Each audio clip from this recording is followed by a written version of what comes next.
Ex-Ketua MK Anwar Usman tidak menyatakan mundur sebagai Hakim Konstitusi setelah dinyatakan melanggar etik berat oleh Majelis Kehormatan Mahkamah Konstitusi.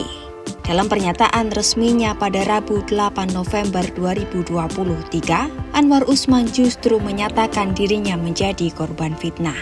Anwar mengaku dirinya sebagai korban dan objek politisasi dari skenario membunuh karakternya. Sedikitnya 8 kali, Anwar Usman menyebut kata fitnah dalam pernyataannya. Saat ini, harkat, derajat, martabat saya sebagai hakim karir selama hampir 40 tahun dilumatkan oleh sebuah fitnah yang amat keji dan kejam.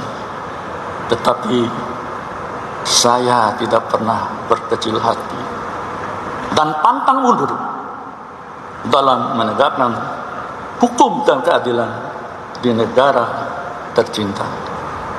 Anwar lantas menilai bahwa MK telah melanggar sejumlah aturan dalam memeriksa perkara etik itu hingga membuat putusan.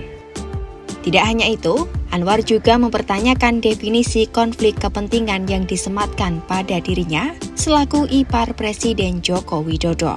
Padahal menurutnya terdapat sederet jurisprudensi, MK mengadili perkara yang terkait langsung dengan mahkamah secara kelembagaan.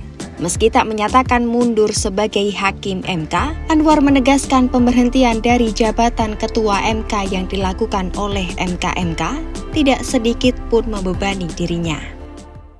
Sejak awal saya sudah mengatakan bahwa jabatan itu adalah milik Allah Subhanahu wa Ta'ala, Tuhan yang Maha Kuasa.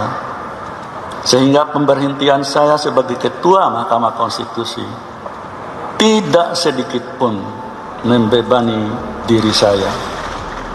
Sebelumnya Anwar Usman baru saja diberhentikan dari jabatannya sebagai Ketua MK pada Selasa 7 November 2023 kemarin.